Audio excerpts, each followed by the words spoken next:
कौन अपना यहाँ बीच संसार के, कौन अपना यहाँ बीच,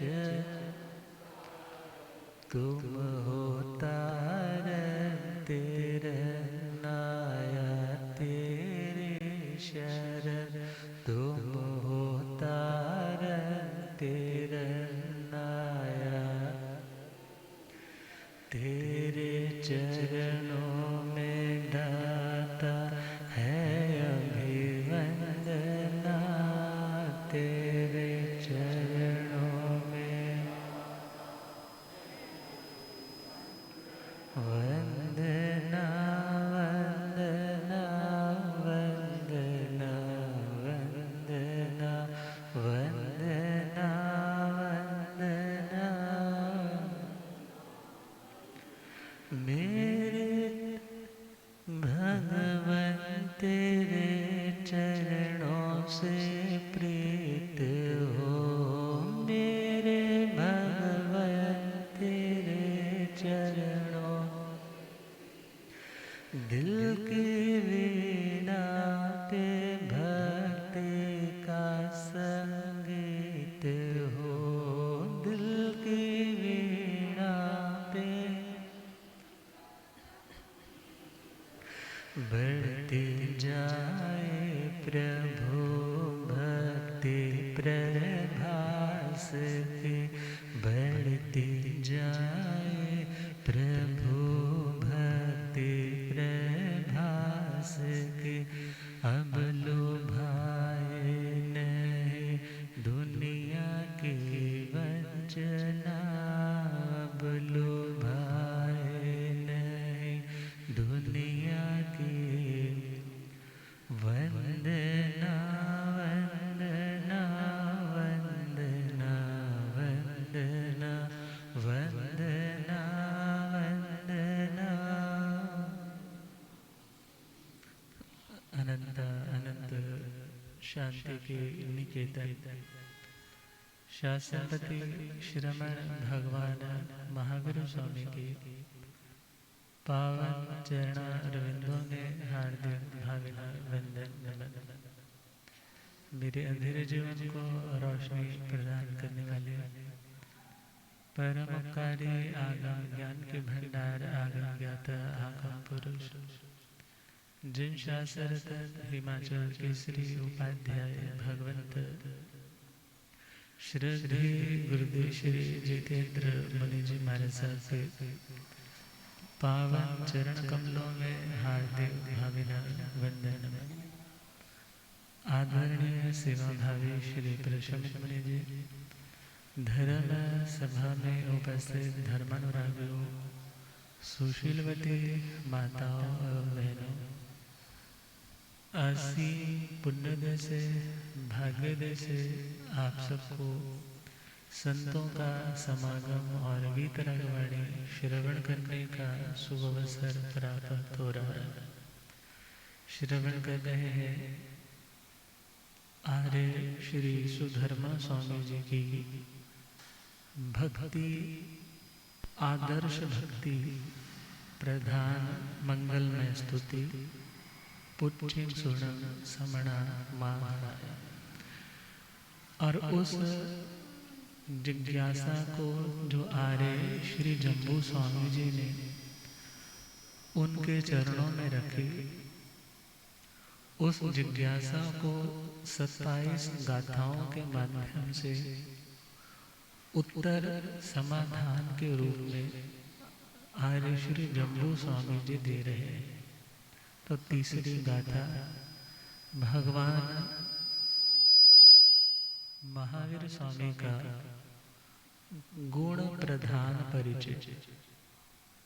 गुण प्रधान अर्थात वो क्वालिटीज जिनके कारण भगवान कहलाए, वो एट्रीब्यूट्स जिनके कारण भगवान की महिमा तीनों लोकों में फैल गई।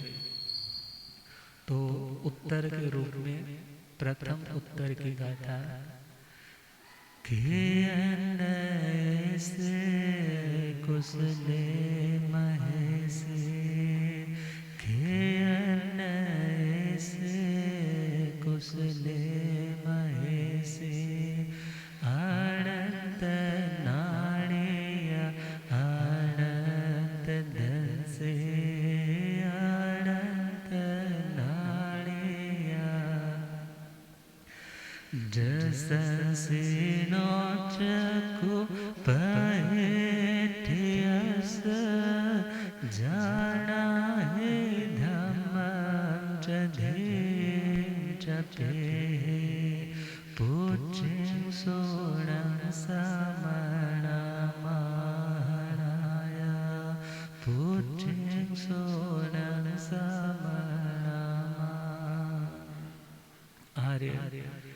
श्री सुधर्मा स्वामी जी महाराज फरमा रहे, भगवान कैसे थे।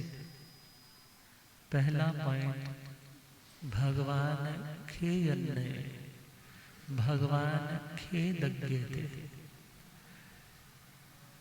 कभी कभी कोई ऐसी अशुभ सूचना मिलती है, अशुभ जिसे सुनकर के मन को शांति के स्थान पर अशांति मिलने लग जाती है। अचानक किसी की मृत्यु की सूचना मिली तो आपके पास समय नहीं है तो आप उस व्यक्ति को फोन पे, मैसेज पे, पत्र पे लिख करके भेजते हो कि इस घटना को सुनकर के बहुत खेद हुआ। खेद का मतलब पीड़ा, तकलीफ। ये नहीं है कि आप ही उस पीड़ा से गुजर रहे हो, हमें भी बहुत महसूस हुआ कि ये ठीक नहीं हुआ। तो भगवान तो दुनिया के समस्त जीवों की पीड़ा को जानने वाले थे कि किसी भी जीव को दुख प्यारा नहीं, तो समस्त जीवों को दुखों से मुक्त करना चाहिए, उन्हें निर्भयता देनी चाहिए, उन्हें तड़पाना नहीं चाहिए। तो विचार करना है, भगवान का अहिंसा का सिद्धांत इसी खेदज्ञ शब्द से डिपिक्ट हो जाता है। जो खेदज्ञ होगा, जो दूसरे की तकलीफ को, पीड़ा को, अनकंफर्ट उसनेस को समझने वाला होगा, वो किसी की भी पीड़ा का कारण नहीं बनेगा। तो भगवान कभी किसी को पीड़ा देने वाले नहीं, बल्कि पीड़ाओं को तो वो हरने वाले थे। एक अछंदक नाम का ज्योतिषी था, अछंदक नाम का एस्ट्रोलॉजर है, जिसने दुनिया के लोगों को बहुत बहका करके रखा है। लोगों को बताता है तेरे साथ ऐसा हो जाएगा, तेरा ऐसा हो जाएगा। और एक बार जब भगवान वहां पर साधना काल में वहां पधारे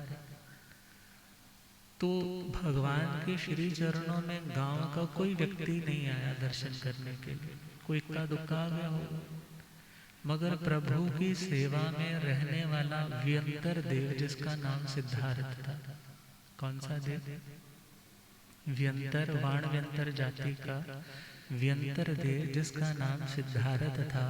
और वह सिद्धार्थ प्रभु की कोई मौसेरी मतलब मासी का बेटा था, मौसेरा भाई था, बाल तपस्वी था, काल करके देवता बना था। जब प्रभु के ऊपर पहली ही रात को मीन्स दीक्षा के बाद जब साधना में गए हैं और साधना के बाद वहां से विहार करके जब अगले दिन वो संध्या का टाइम है और बैलों वाला उपसर्ग आता है गवाले का, और जब वो चाबुक लेकर के प्रभु को मारने के लिए दौड़ता है तो शक्रेंद्र महाराज वहां प्रकट हो जाते हैं। तो वो प्रभु से अनुनय विनय करते हैं कि प्रभु आपका साधना काल जो 12 वर्ष 6.5 महीने का है, इसमें तो बहुत कष्ट आएंगे, बहुत दुख आएंगे। इसलिए मेरी ये भावना है कि आपकी साधना हम सहयोगी बने रहे और आप अपने कर्म काटते रहो। तो भगवान ने कहा आज तक ना तो ऐसा हुआ है और ना ही आगे होगा कि किसी के कर्म किसी के सहयोग से कट जाए।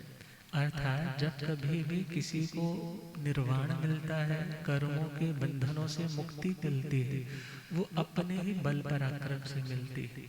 तो मेरी कोई इच्छा नहीं है कि आप मेरे पास रुकिए। तो उन्होंने कहा चलो मैं नहीं रुकता, तो आपकी सेवा में श्री चरणों में मैं एक व्यंतर देव को नियुक्त कर रहा हूँ।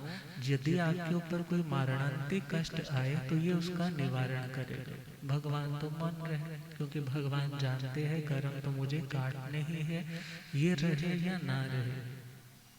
तो वो सिद्धार्थ प्रभु के अंग संग रहता है, और जब उसने प्रभु की साधना को देखा, उनकी धीरता गंभीरता को देखा, अपनी साधना के प्रति ईमानदारी को देखा, तो उसके हृदय में उनके प्रति श्रद्धा जागृत हो गई। और उस श्रद्धा के कारण जब वो एक गांव में प्रभु पहुंचे हैं और पब्लिक दर्शन करने नहीं आई, तो उसके मन को थोड़ा बुरा लगा। उसने सोचा कि ऐसा क्या है कि मेरे गुरु महाराज इतने तपस्वी हैं, इतने, इनके चरणों में तो साक्षात इंद्र आकर के प्रणाम करते हैं, तो इस सामान्य से लोग प्रभु के दर्शन वंदन के लिए क्यों नहीं आए। तो पता किया तो पता चला कि इस गांव में एक अचंदक नाम का ज्योतिषी है, और पब्लिक उन्हीं के पास जाती है। कोई दुख तकलीफ होती है वो प्रिडिक्शंस देता है, भविष्यवाणी देता है, और लोगों के बहुत काम भी बन जाते हैं। तो उसने क्या किया, सिद्धार्थ देव ने, कि एक माली काम करते करते उस उद्यान में पहुंचा। जैसे ही पहुंचा तो उसने इस तरह से सीन प्रेजेंट किया कि भगवान बोल रहे हो। तो उन्होंने जैसे ही उस व्यक्ति को देखा, कहने लगे तो इस गांव से आया है? बोला जी उस गांव से आया हूँ। तो ये खाकर के रास्ते चला है घर से? बोला जी मैं हाँ ये दही खाकर के चला हूँ। तो रास्ते से इस व्यक्ति को मिलकर आया है? बोला जी बिल्कुल इस व्यक्ति को मिल के आया है। और तो इस गांव में ये काम के लिए आया है? कहने लगा बिल्कुल मैं इस काम से आया हूँ। आपको कैसे पता? कहने लगे हम तो सब कुछ जानते हैं, हम तो सब कुछ जानते हैं। और ये बात उसने जाकर के पब्लिक में अनाउंसिंग कर दी कि वहाँ पर तो बहुत पहुँचे हुए संत बैठे हैं जो सब कुछ जानते हैं, सब कुछ बताने में समर्थ है। तो पब्लिक वहाँ पर आ गई, क्योंकि दुनिया किसी की नहीं है, दुनिया किसी की नहीं है। अब जहाँ पर चमत्कार या शक्ति का प्रदर्शन ज्यादा दिखा, झुकाव उधर की ओर, पब्लिक वहां आने लग पड़ी। जब पब्लिक वहां पर आई तो सिद्धार्थ व्यंतर ने मानो एक साधु का स्वरूप सा बना करके लोगों को एड्रेस किया, बोला कि तुम उस अछंदक को बहुत बड़ा धर्मात्मा समझते हो? बोले जी उसने हमारा बहुत सहयोग किया है, हमें बहुत गाइड करता रहा है।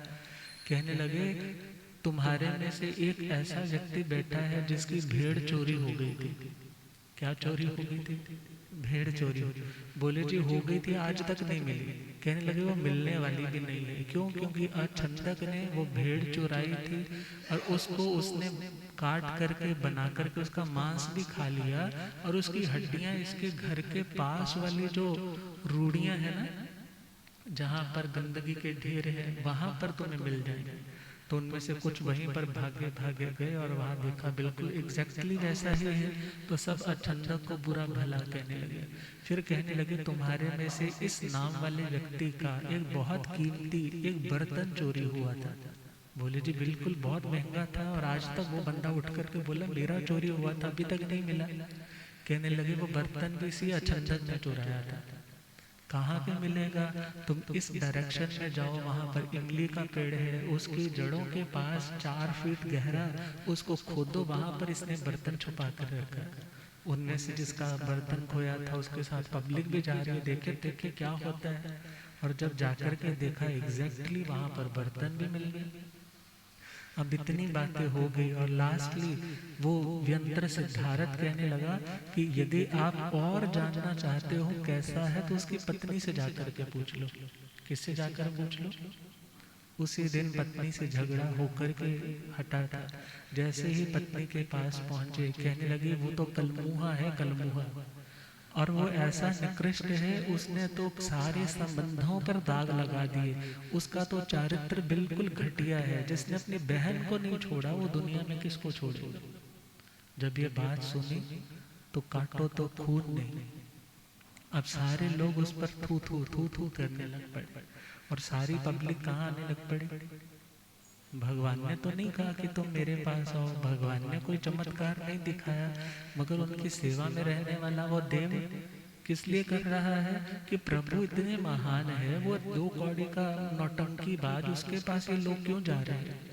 और जैसे ही वो असलियत रिवील हुई, दुनिया को सच सामने आया, भगवान तो अपनी समाधि में अपने ध्यान साधना में लगे रहते। जब अछंदक को पता चला तो बहुत दुखी हुआ कि लोग तो मेरे मिट्टी पलीत कर गए, मेरे को अब कोई सम्मान नहीं देगा, मेरी आजीविका धंधा कैसे चलेगा। वो भगवान के श्री चरणों में आ गया, आकर के गिड़गिड़ाया, करुण स्वर में आकर के उसने निवेदन किया कि आप तो महान है, आप कैसे हैं? आप तो महान हैं, आप तो किसी जगह पर भी बैठ जाओगे तो आपको कोई कमी आने वाली नहीं। मगर जिसने दुनिया को बहकावे में छलावे में रख कर के रखना है, वो व्यक्ति तो हर जगह नहीं ना पनप सकता। बस मेरा ये निवेदन है कि मेरी जो दाल रोटी चल रही थी, मैं पुनः अपनी खोई प्रतिष्ठा वापस ले आऊंगा। क्योंकि ये दुनिया है, आज जिसको गाली देती है कल काम पड़ जाता है तो उसी को बाप भी बना लेती। बस आप यहाँ से क्या कर जाओ विहार। तो भगवान खेदज्ञ थे ना, खेद को, दुख को, पीड़ा को समझने वाले थे। तो भगवान ने बड़ी शांति से वहां से विहार कर दिया, कुछ नहीं कहा। कोई ये नहीं सोचा कि क्या होगा क्या नहीं होगा। अर्थात भगवान क्या सोचते थे, मेरे कारण किसी को कोई ट्रबल, मेरे कारण किसी का धंधा भी चौपट ना हो, मेरे कारण किसी का अपमान भी ना हो। मुझे तो अपने कर्म काट के अपनी शांति तक पहुंचना है। तो भगवान खेदज्ञ थे। और कहा जाता है संत हृदय नवनीत समाना, कहा कविना पर कहे न जाना। निज परिताप द्रवई नवनीता, पर दुख द्रवई संत सुपिनीता। गोस्वामी तुलसीदास जी ने लिखा है संतों का हृदय नवनीत मक्खन के समान होता है। किसके समान? और मक्खन देखा जाए, तुलसीदास जी कहते हैं मक्खन से भी कुछ ज्यादा ही अधिक कोमल होता है। क्योंकि मक्खन तो सिर्फ ताप लगने पे, जब उसको खुद को ताप लगता है ना, हीट लगती है, तब वो मेल्ट होता है। मगर संत कैसे होते हैं, यदि किसी दूसरे को भी ताप लगता है, संताप लगता है, कोई दुखी होता है, तो उसके दुख को देख करके भी द्रवित हो जाते हैं। तो ऐसी आत्मा ही तो खेदज्ञ होती है। अब संगम ने इतनी पीड़ा पहुंचाई प्रभु को, आपने तो दो चार चीजें ही सुनी होगी ना। मगर जब हम आवश्यक चूर्णी, आवश्यक निरुक्ति देखते हैं तो वहां पर बताया है कि उसने तो प्रभु को व्यभिचारी तक सिद्ध कर दी कि भगवान का करैक्टर नहीं है, भगवान बिल्कुल गलत है। भगवान को मानसिक परेशान भी बहुत किया, शारीरिक परेशान भी बहुत किया, मगर भगवान शांत थे। मगर जब वो जाने लगा 6 महीने के बाद, तो इस बात से उनका हृदय द्रवित हो गया कि इसने मेरे कारण कितने कर्म बांध लिए।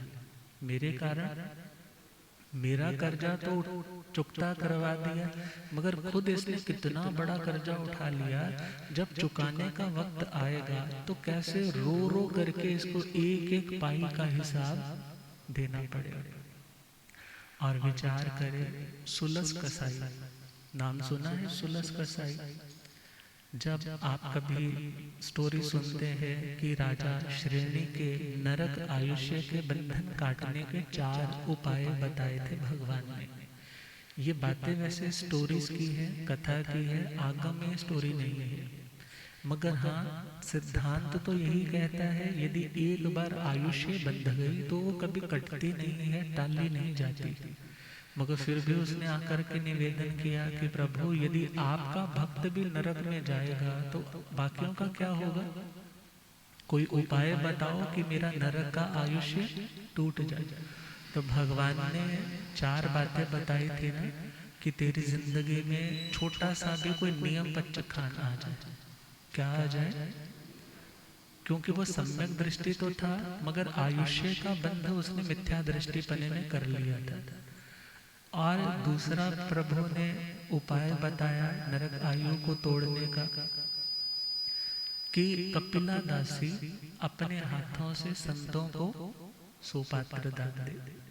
और तीसरा पॉइंट बताया था कि काल सौक्रिक कसाई, काल सौक्रिक कसाई एक दिन के लिए क्या बंद कर दे? हिंसा। जो प्रतिदिन 500 भैंसे मारा करता था, यदि वो एक दिन के लिए उस हिंसा को क्विट कर दे, रोक दे, तो उसका जो फल तुम्हें मिलेगा ना रुकवाने का, उस फल से तुम्हारा नरक का बंधन कट सकता है।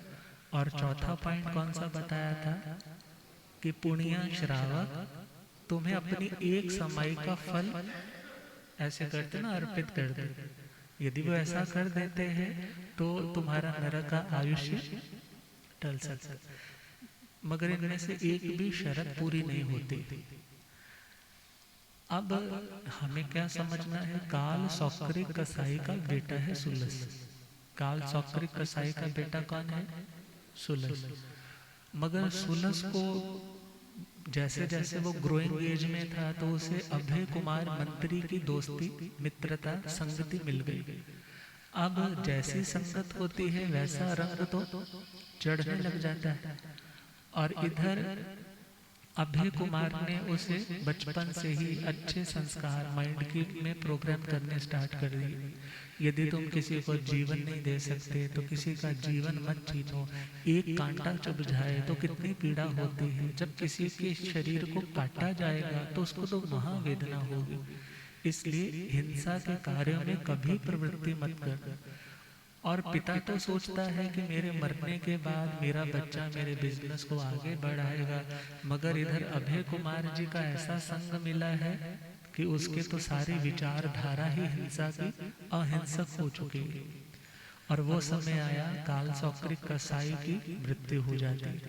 और जैसे आजकल हमारे यहाँ रस्म पगड़ी होती है ना, रस्म पगड़ी में क्या होता है, एक रस्म रिचुअल है कि पिता की जिम्मेदारी की पगड़ी किसी बड़े को पहना दी जाती। तो घर वालों ने कहा कि आज रस्म पगड़ी वाले दिन प्रीति भोज भी है और उसी के साथ साथ अपने इस बच्चे को हम जिम्मेदारी भी सौंपेंगे कि जो प्रतिदिन स्लॉटर हाउस में 500 भैंसें काटी जाती है। आजकल तो इलेक्ट्रिक हो गया ना, हजारों लाखों प्रतिदिन कट जाती है, मगर वो उन्होंने मैन्युअली काटनी है, 500 भैंसें प्रतिदिन काटनी है। तो उस बच्चे को कहा कि कल प्रोग्राम है तो वहां पर तुम्हें ये सारा काम सौंपा जाएगा। वो समझाता है मेरे से ये काम नहीं होगा, मगर वो माता बार बार समझाती है, भाई भाभियां समझाते हैं तो क्यों मना करता है।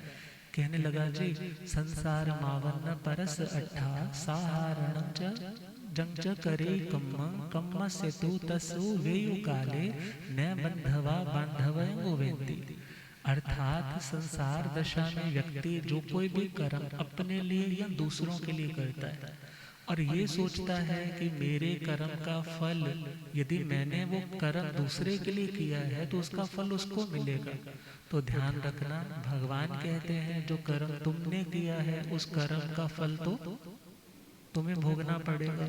सुख के दिन जब आते हैं तो सभी आपके रूम में सपोज एसी चल रहा है ना, बाकियों के कमरे में बत्ती गुल हो गई है तो कमरों से निकल करके सारे तुम्हारे कमरे में आ जाएंगे। मगर जब तुम्हारे कमरे में लाइट ऑफ हो जाएगी तो बैठे हुए सारे तुम्हारे कमरे से, तो सिंपल जब पुण्य के क्षण होते हैं, अनुकूलता होती है तो सारे तुम्हारे पास आ जाते हैं। और जब दुख जिंदगी में आता है तो सभी निकल जाते हैं।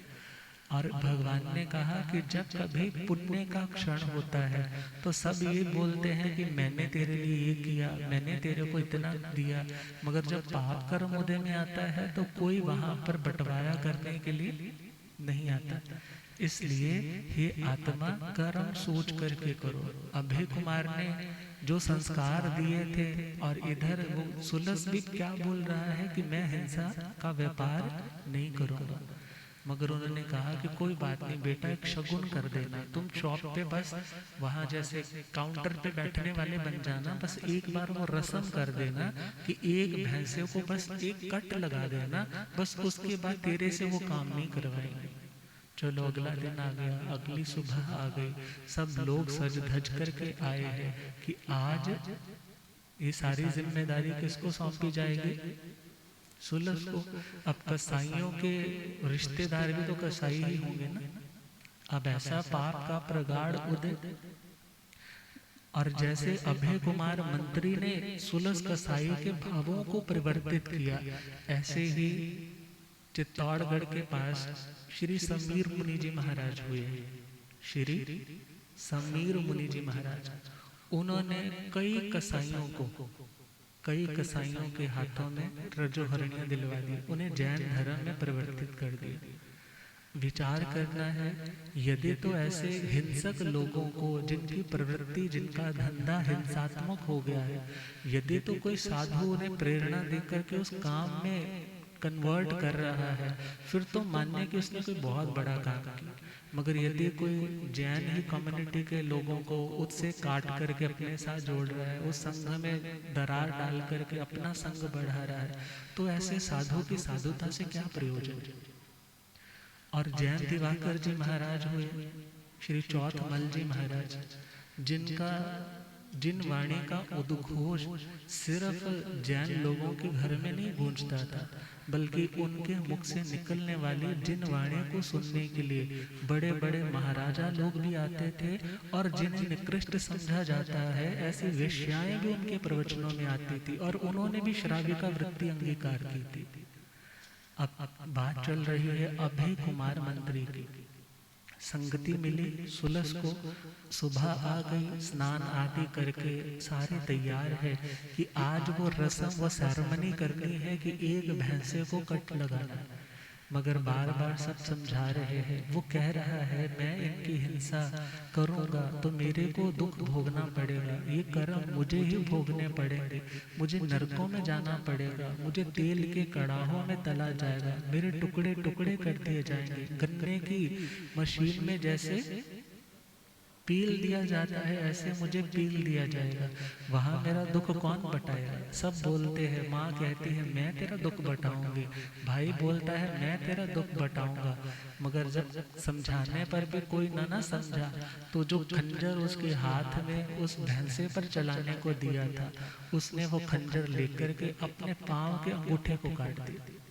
जैसे ही काटा, खून बहने लगा, जोर जोर से चिल्लाने लगा, बचाओ बचाओ मेरे दुख को बटाओ, बचाओ बचाओ मेरे दुख को बटाओ। सब कहते हैं कितना नादान है, कितना मूर्ख है। कोई पट्टी लेकर के आता है, कोई हल्दी लेकर के आता है, उसको साफ कर रहे हैं, कहने लगे बेटा हम तेरे इस दुख को दूर करने के लिए तुम्हारा सहयोग तो कर सकते हैं, मगर जो तुम्हें वेदना हो रही है वो वेदना शेयर डिवाइड नहीं कर सकते। कहने लगे जब आप इस जन्म की वेदना को शेयर नहीं कर सकते, तो जो आज मैं कर्म करूंगा, प्रतिदिन इतनी भैंसे मारे जाएंगे, तो जब कर्म भोगने का वक्त आएगा नरकों में आप मेरे उस दुख को कैसे बता पाओगे। और जैसे ही उन्हें भी एहसास हुआ, तो कहते हैं सुलस तो जिन मार्ग का आराधक बन गया, उसने तो कसाई वृत्ति को सदा के लिए छोड़ दिया। मगर छोड़ा किस भावना से, जब वो खेदज्ञ बना।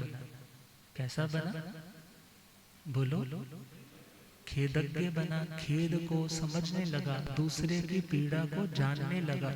और लिखा है कबीरा सो ही पीर है, कबीरा सो ही पीर है, जो जाने पर पीर, जो पर पीर न जाने सो काफिर बेपीर। पीर कौन है, जो दूसरों की पीर को, पीड़ा को समझता है। जो दूसरों की पीड़ा को समझता नहीं वो तो काफिर है, बेपीर है।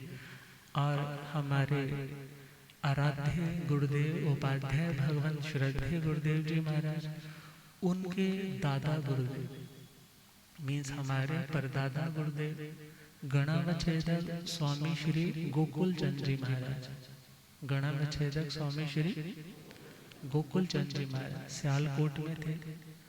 और वहाँ पर गणावच्छेदक स्वनाम धन्य सिद्ध महापुरुष स्वामी श्री लालचंद जी महाराज, वो वहीं पर स्थविरवास थे। उनका जब स्वर्गवास हो गया, उसके बाद श्री गोकुल चंद जी महाराज साहब भी वहीं विराजे रहे, वहीं ठाणापति रहे। और एक समय की घटना है कि जैसे कान में कोई वेदना थी, तो संतों से कहा कि जब गोचरी पे जाओगे तो थोड़ा सा बादाम रोगन ले आना कि कान में डाला जाए तो कुछ शांति मिल जाए। और वो संत शाम के टाइम गोचरी पे गए हैं, ले आए हैं और गुरु महाराज के कान में डाल दिया। और वो तो प्रतिक्रमण इत्यादि के बाद लेट गई, वेदना बहुत थी। और जब लेटे हैं, आधी रात का समय होगा, उस स्मेल से उस चिकनाई के ऊपर ब्राउन चींटियां आने लग पड़ी। अब जब वो ब्राउन चींटियां आ रही हैं, तो कानों पर चढ़ते चढ़ते, कहते हैं देखने वालों ने देखा है कि कानों से चढ़ते चढ़ते यहाँ पर होल बना करके निकल रही थी। और जब सुबह हुई है, तो सुबह सुबह जब संत दर्शन करने के लिए आए, वंदन करने के लिए, प्रतिक्रमण की आज्ञा लेने के लिए आए गुरु महाराज के चरणों में। जैसे ही देखा वो ऐसे यूं के यूं लेटे हैं, और जैसे ही नजर गई, ये क्या कि कानों पे चींटियां चढ़ रही। तो जैसे ही देखा तो अपनी पुंजनी से लेकर के उसको हटाने लगे और कहने लगे, गुरु महाराज आपको इतनी वेदना हुई होगी, आपने रात को आवाज क्यों नहीं दी? आपने रात को आवाज क्यों ना दी? कहने लगे, रात को आवाज देता, अंधेरे में तुम्हें ये चींटियां दिखाई तो देती नहीं, इनकी अयत्ना हो जाती। क्या हो जाती? इनकी अयत्ना हो जाती, ये मर जाती, इन्हें पीड़ा पहुंचती। तो जो इतना ध्यान रखे वो कौन होगा? बोलो। खेदज्ञ, दूसरे के खेद की, पीड़ा की जिसे प्रवाह है कि मेरे कारण किसी को तकलीफ ना पहुंचे, वही तो उस खेदज्ञ प्रभु के मार्ग पर सच्चे अर्थों में पूर्णतया समर्पित होकर के चल पाता है। और जो उसी भाव से चलता है वो अपने भीतर भी उस महावीर प्रभु को जागृत कर पाता है। तो प्रभु कैसे थे? दीनानाथ दयानिधि है मंगलकारी, प्रभु है मंगल जगहित संयम धारा, जगहित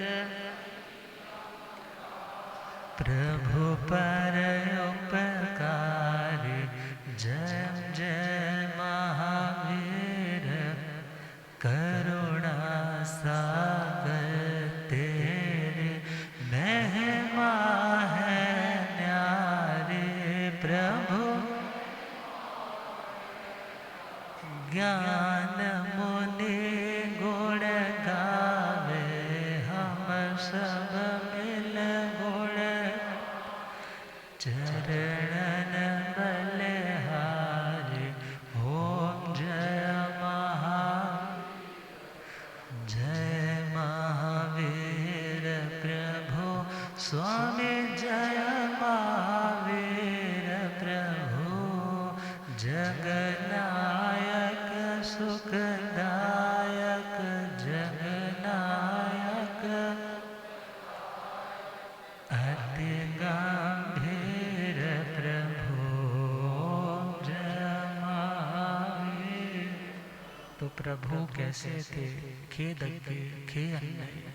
तो पहला मीनिंग खेदज्ञ का, जो दूसरे की पीड़ा को तुच्छ नहीं समझता, क्योंकि हमें दूसरों की प्रॉब्लम बहुत मीगर, बहुत छोटी लगती है।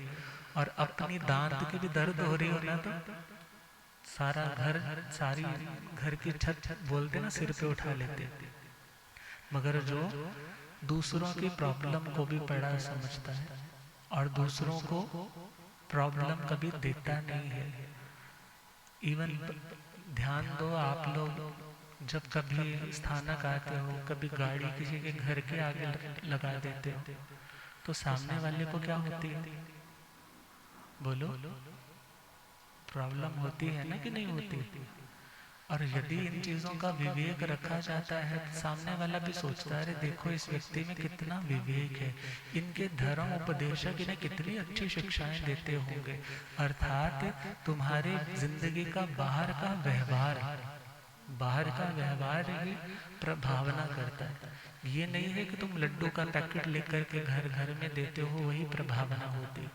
प्रभावना का मतलब तुम्हारा वो बिहेवियर जिसे देख करके सामने वाला प्रभावित हो जाए, तुम्हारा वो व्यवहार। ये नहीं कि तुम सड़क पर हल्की से कोई खरोंच के आने लगे तो झगड़ा करने लग पड़े, मेरी उस तक पहुंचे, मेरी उस तक पहुंचे, कस्टमर से बहुत लंबी चौड़ी बहस करने लग पड़े।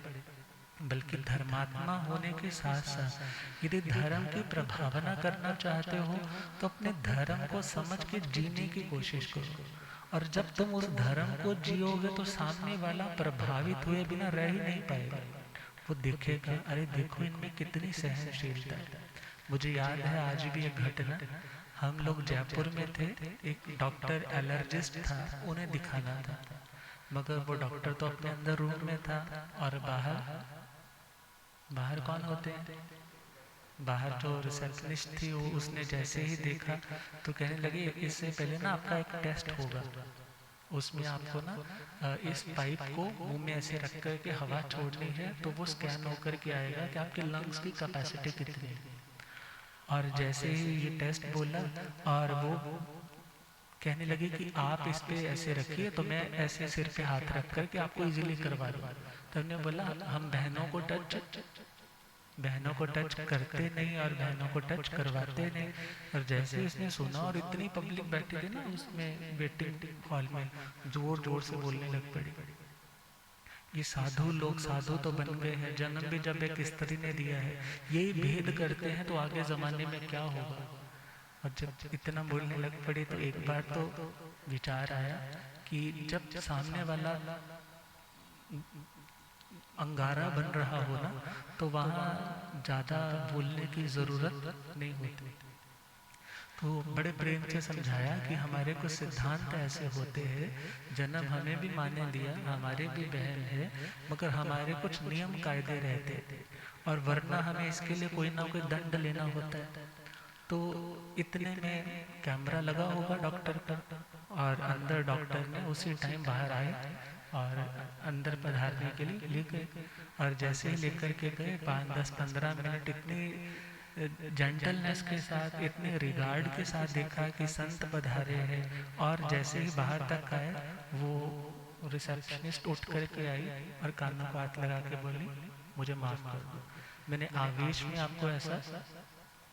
अब विचार करो उसके हृदय में यदि आज किसी चीज़ का प्रभाव पड़ा होगा तो किस चीज़ का पड़ा होगा। यदि वो माफ़ी मांगने के लिए भी आई तो किस चीज़ का प्रभाव पड़ा होगा कि शांत रहे, ये डिबेट में नहीं पड़े, इन्होंने झगड़ा नहीं किया। तो प्रभावना के लिए ज़रूरी नहीं है कि आप किसी को कुछ दो, बल्कि तुम जब अपनी ज़िंदगी को भी अच्छे से जीने लग जाते हो, सच्चे अर्थों में बिना किसी को तकलीफ पहुंचाए जीने लग जाते हो, तो तुम्हारी ज़िंदगी भी इंस्पिरेशनल बन जाती है। गुरु महाराज का उपाध्याय भगवान का जीवन कितना शांत है, कभी किसी को कुछ नहीं कहने का, किसी की निंदा नहीं, किसी की चुगली नहीं, कोई विकथा नहीं, कोई राजनीति नहीं। तो जब इतने आत्म भाव में रहते हैं तो भले वो किसी से बात भी ना करे, मगर बैठने वाला क्या बोलता है, हम आधा घंटा बैठे हमें बड़ा सुकून मिल गया, बड़ी शांति मिल गई। तो भगवान का सिद्धांत क्या, जो खेदज्ञ होगा उसका ऑरा भी बड़ा प्योर होगा, उसकी वाइब्स भी बड़ी अच्छी होगी, उससे मिलकर के उसके पास जाकर आप खुद को चार्ज महसूस करोगे। और भगवान तो अनंत, देखा जाए जब तीरथ के स्वामी के रूप में थे तो अनंत पॉजिटिविटी से वो रिच थे, एनरिच थी उनकी क्वालिटीज। लोग दुखी से दुखी भी आते थे तो शांत होकर के जाते थे। क्यों? क्योंकि जो दूसरों की पीड़ा को समझता है उसके पास जाने के लिए सब तैयार होते। तो पहला पॉइंट खेदज्ञ थे, दूसरा पॉइंट क्षेत्रज्ञ थे। गीता में चले तो क्षेत्र बोला जाता है शरीर को, क्षेत्र किसे बोला है वहाँ, शरीर को। और क्षेत्र को जानने वाला क्षेत्रज्ञ, वहाँ आत्मा को ही क्षेत्रज्ञ बोला। तो यहाँ पर जो आत्मा को जानते थे ऐसे भगवान महावीर स्वामी थे। जैसे एक लाइन आती है ना, घट घट अंतर्यामी की जय बोलो महावीर। अब घट का मतलब क्या होता है? वैसे तो घड़े को घट बोलते हैं, मगर जो हमारी आत्मा रूपी घट को अच्छी तरह से जानते हैं, हर व्यक्ति के घट में क्या भरा हुआ है। जैसे सपोज करो ना, घड़े में किसी ने शराब भरी हो, किसी ने दूध भरा हो, किसी ने शरबत भरा हो, तो बाहर से थोड़े पता चलता है कि इस घड़े में क्या रखा है। मगर प्रभु तो हर घड़े में क्या पड़ा है, कौन से भाव भरे हैं, अच्छे भरे हैं, बुरे भरे हैं, सब घड़ों को पहचानने वाले थे। इसलिए भगवान को क्या बोला, क्षेत्रज्ञ, घट घट को जानने वाले थे। और क्षेत्र बोला जाता है खेत को। किसको बोला जाता है? खेत को क्षेत्र बोला जाता है। और जो क्षेत्र को जानता है, खेत की गुणवत्ता को, गुणवत्ता मतलब कि इसमें कितनी क्वालिटी है, इस खेत में किस सीजन में कौन सा बीज डालना है, कब ये फल देने लग जाएगा, किस स्थान पर कौन सा फसल अच्छा फल देने वाला होगा, जो अच्छी तरह से सब कुछ जानता है, उसे एक अच्छा किसान बोला जाता है। उसे क्या बोला जाता है? जो एक अच्छा किसान है वो क्षेत्रज्ञ है। तो भगवान भी एक योग्य किसान थे। कैसे थे? योग्य किसान। भगवान जानते थे कि कहाँ पर प्रयास करने से लाभ होने वाला है, कहाँ पर बीज बोने से लाभ होने वाला है और कहाँ बीज नहीं बोने से कोई नुकसान होने वाला नहीं है। तो भगवान ऐसे क्षेत्रज्ञ थे कि कोई भी सौदा करते थे, कोई भी बीज बोते थे तो व्यर्थ का नहीं बोते थे।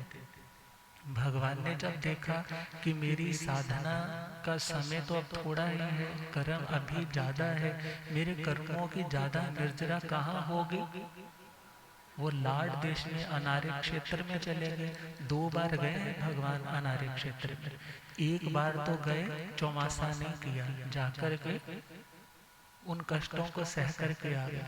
और दूसरी बार गए तो चतुर्मास किया, और चौमासा भी ये नहीं कि आपकी तरह इतना बड़ा उनको कोई भवन मिला होगा, बल्कि वृक्षों के नीचे नीचे बरसातें भी हो रही हैं, कभी एक वृक्ष के नीचे, कभी दूसरे वृक्ष के नीचे, ऐसे चलते चलते पूरा चौमासा व्यतीत किया हो। और फिर भी देखा जाए भगवान ने इतने कष्ट सहे तो क्या सोच करके कि मुझे यहाँ पे ज्यादा लाभ है, जहाँ पे मुझे ज्यादा प्रॉफिट है। बड़ी बड़ी इंडस्ट्री वाले लोग अलग अलग शहरों से, अलग अलग जगह से किसी एक सिटी में आते हैं। जैसे आपके लुधियाना में, अब लुधियाना बसाया तो बाहर वालों ने ना ज्यादा, किसने बसाया है लुधियाना ज्यादा? बिजनेस को लेकर के कोई कहाँ से आया, कोई सियालकोट से आया, कोई जम्मू साइड से आया, कोई बाहर से आया। अब ये सारे क्यों आए? क्या सोच करके आए कि यहाँ पर व्यापार अच्छा है, यहाँ पर स्कोप अच्छा है। तो भगवान भी देखते थे कि कहाँ कर्म कटने से आत्मा को प्रॉफिट ज्यादा होगा, कहाँ पर आत्मा को लाभ ज्यादा होगा, तो उस दृष्टि से भगवान बढ़ते थे। तो इस प्रकार जो स्थान की योग्यता को देख करके कदम बढ़ाते हैं, उन्हें भी क्षेत्रज्ञ बोला जाता है। क्या बोला जाता है? और क्षेत्रज्ञ को ही हम देखें तो वही खेन्नय है। खेन्नय के ही 3 रूप है ना, एक खेतज्ञ, दूसरा क्षेत्रज्ञ जो आत्मा को जाने। अब 8 तरह की आत्मा है, द्रव्य आत्मा, कषाय आत्मा, योग आत्मा, अवयोग आत्मा, ज्ञान आत्मा, दर्शन आत्मा, चारित्र आत्मा, वीर आत्मा। अब जो 8 तरह की आत्मा को जानने वाले थे, हाँ, द्रव्य कषाय उपयोग योग सभी आत्माओं को जो जानने वाले थे, उन्हें क्या बोला? क्षेत्रज्ञ। उन्हें क्या बोला? क्षेत्रज्ञ। अब लास्ट वाला पॉइंट है, जो क्षेत्र, क्षेत्र बोलते हैं आकाश को, स्पेस को, जो स्पेस को जानने वाले थे। भगवान को कोई एरोप्लेन में बैठने की जरूरत नहीं पड़ी, भगवान को कोई कुछ भी ऐसा उड़ान भरने की जरूरत नहीं पड़ी, बल्कि उस केवल ज्ञान के कारण भगवान उस स्पेस में रही हुई हर चीज को देखने में समर्थ थे। सूक्ष्म पूरे के पूरे लोक में फैले हुए हैं, उन्हें भी देख पा रहे थे। बादल उस लोक के किसी एक हिस्से में थे, उसको भी देख पा रहे थे। अर्थात भगवान इस लोकाकाश को, अलोकाकाश को, लोकाकाश मतलब जहाँ पे धर्मास्तिकाय अधर्मास्तिकाय है उसको, और अलोकाकाश जहाँ पर ऐसा कुछ नहीं, मात्र आकाश है, शून्य आकाश है, सबको जानने और देखने वाले। से कुशले महेसे, से आनंद नाड़ियानंद दसे, आनंद जसंसिनो चको पहेठियस, जाना है धम्मं च धीं जपे, पुच्छं सोणं समणं महणाया,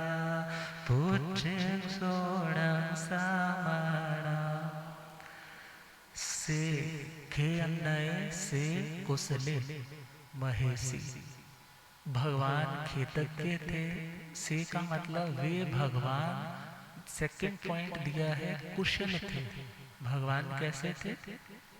बोलो, सब नहीं बोल रहे। भगवान क्या थे? कुशल। कुशल का मतलब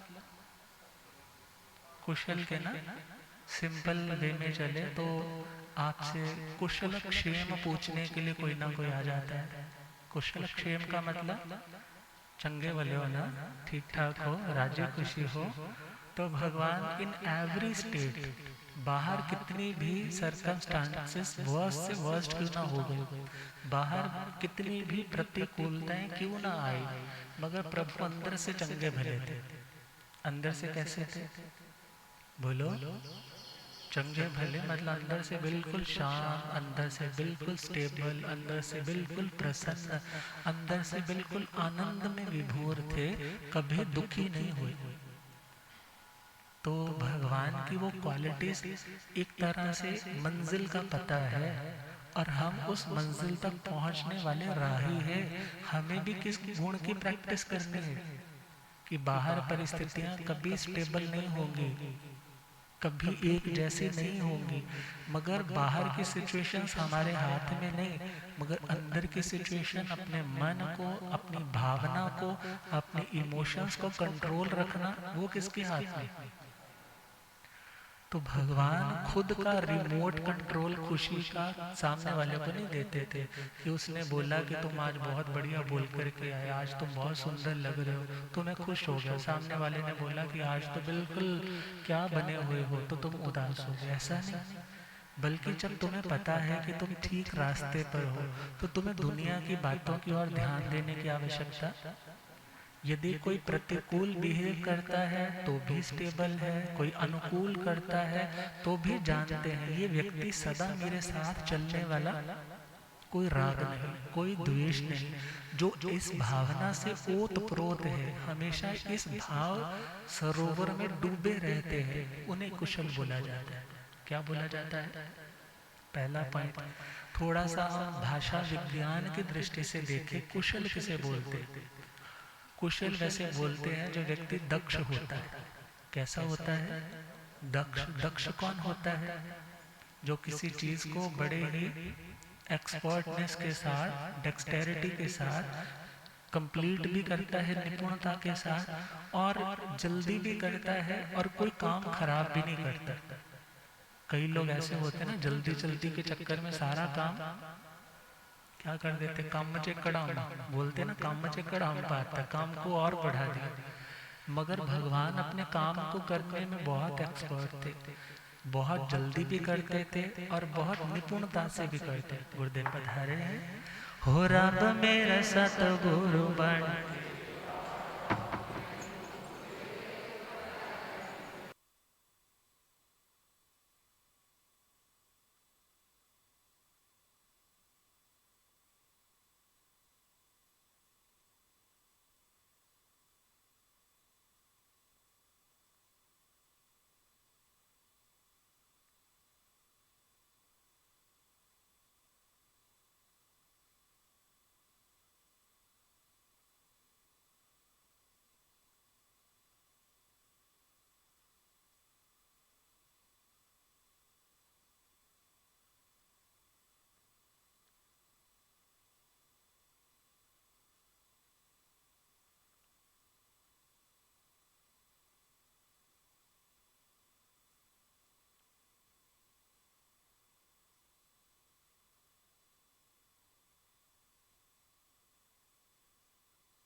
मैनो केड़ा माले बन के आया मैनो, हो रब मेरे सतगुरु बन के आया मैनो, भूलिया गम ज्ञाता आगम पुरजिन शास्त्रतन हिमाचल केसरी उपाध्याय भगवंत श्रद्धे गुरुदेव श्री जितेंद्र मुनि जी। तो कुशल कौन? जो कार्य को तरीके से करे और जल्दी करे, उसे क्या बोलते हैं? अपने काम में बड़ा एक्सपर्ट है। तो भगवान अपने काम में बड़े एक्सपर्ट थे। भगवान का कौन सा काम था? भगवान ने राजपाट तो छोड़ दिया था, पत्नी को भी छोड़ दिया था, बेटी को भी छोड़ दिया था। भगवान के पास दुनिया की तो कोई जिम्मेदारी थी ही नहीं। भगवान ने तो कोई परिग्रह भी नहीं रखा था कि जिसको प्रभु को, मतलब द्रव्य परिग्रह तो था ही नहीं। भावों से भी प्रभु अपने परिग्रह आसक्ति को छोड़ चुके हैं। तो कहा कुशल, अपने काम को बड़ी कुशलता से करने वाले थे। किस तरह से? पुराने टाइम में जब खेतों से कुशा घास होती है, पता है ना आपको? जब कभी किसी ने किसी के यज्ञ में कभी गए होंगे ना, तो वहाँ पर वो कुशाओं का ऐसे मौली बांध करके रखा होता है। फिर वो कच्चा जो दूध होता है उससे बार बार छिटा देते हैं। तो वो कुशा जिसका ऊपर का भाग ना नुकीला होता है और हाथ पर भी उसके कट लग जाते हैं यदि उसको ढंग से ना पकड़ा जाए। तो कुशाओं को जब कोई काटने जाता ना, यदि तो काटते काटते, क्योंकि कुशान लुनाती थे कुशला, जो कुशाओं को काट सकता है इस तरह से काटे कि उनको काटते टाइम अपने हाथ पे कोई कट नहीं लगे। कैसे काटे? कि उन कुशाओं को काटते टाइम अपने हाथों में कोई कट ना लगे। और जो व्यक्ति उनको काटते काटते अपने हाथ पे भी कट लगा ले तो उसको तो कुशल नहीं ना बोलेंगे, उस काम में दक्ष नहीं बोलेंगे। तो जो कुशाओं को इस तरकीब से काटता कि उसके हाथ पे कोई कट नहीं लगे, उसको भाषा विज्ञान की दृष्टि से उसे कुशल बोला जाता है।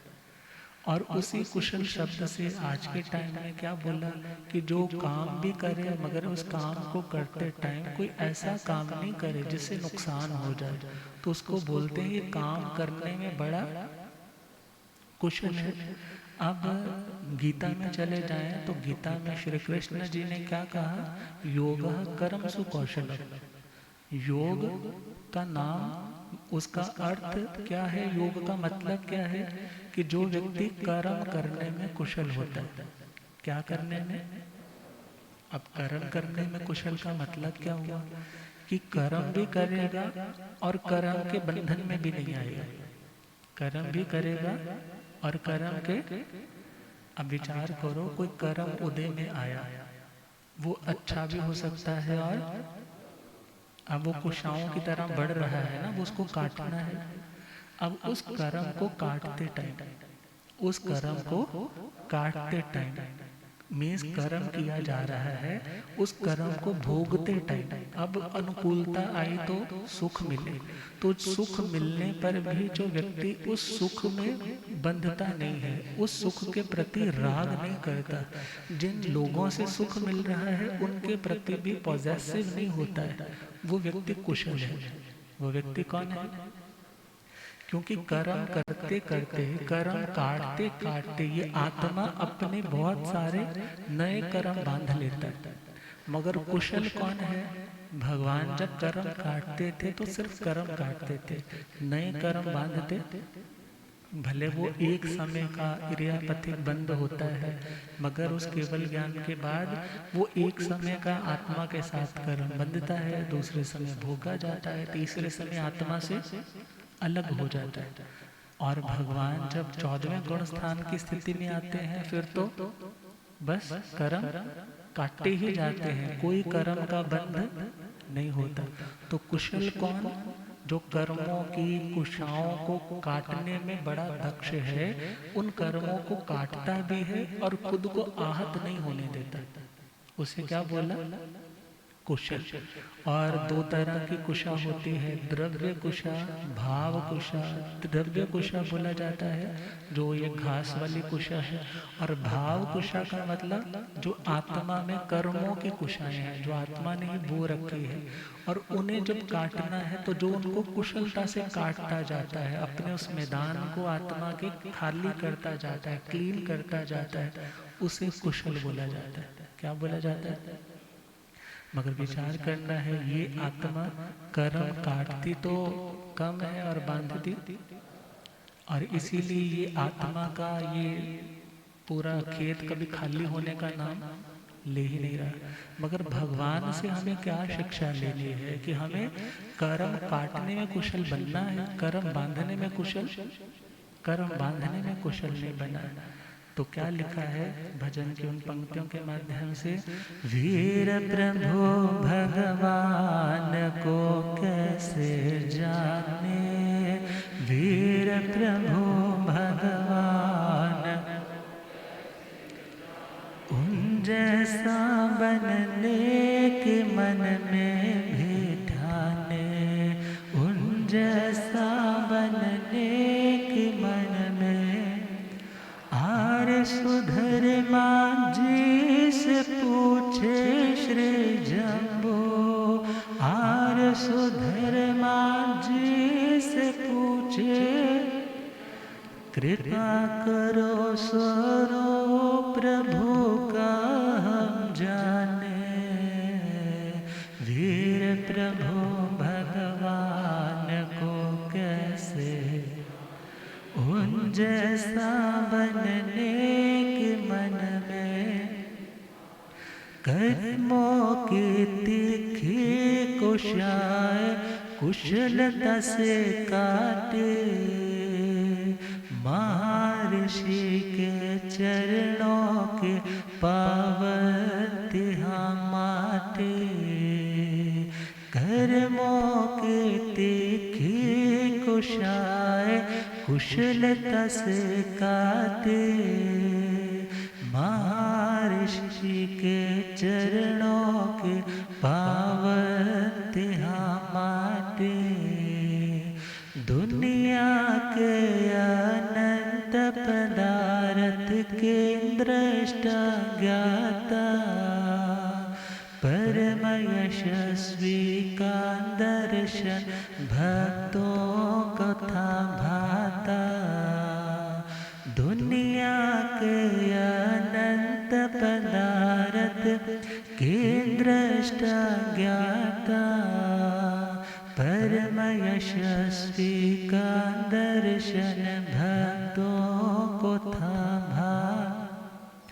उनके धर्म व धैर्य को गर तू जाने, उनके धर्म व धैर्य को गर तू उन जैसा बनने के मन में भी हो,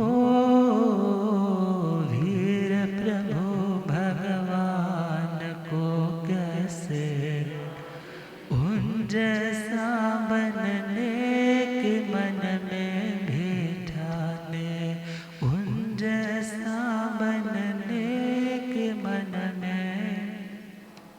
तो आज दो पॉइंट हमारे काफी हद तक क्लियर हो गए। पहला, भगवान खेदज्ञ थे, क्षेत्रज्ञ थे, और भगवान कर्म काटने में कुशल थे। तब इसके आगे वाले महेशी, अनंत नाणी, अनंत दंसी, इनके ऊपर भी चिंतन करेंगे। तो गुरुदेव ने आज पधारते ही कह दिया कि बस आप बोल देना। तो गुरुदेव की असीम कृपा कि आज हम सभी को दर्शन देने का हमें गुरुदेव ने दर्शन दिए। तो हमारे कितने लोगों की कल आंखें तरस रही थी कि दरवाज़ा पहले बंद था, दर्शन होंगे नहीं होंगे। तो गुरुदेव का आज मंगल में स्वास्थ्य भी कुछ अच्छा है, बिल्कुल अच्छा हो जाएगा। और गुरुदेव जो सबको अच्छा करने के लिए यहाँ आए हैं, तो कैसे कब तक ऐसे रहेंगे, बिल्कुल ठीक हो जाएंगे। तो इन्हीं शुभ मंगल भावनाओं के साथ अब गुरुदेव अपने श्रीमुख से कोई मंगल में पच्चखान कृपा कर दे। मंगल में पच्चखान जिन जिन के आज एक आशा है वो एक आशा के पच्चखान ले ले।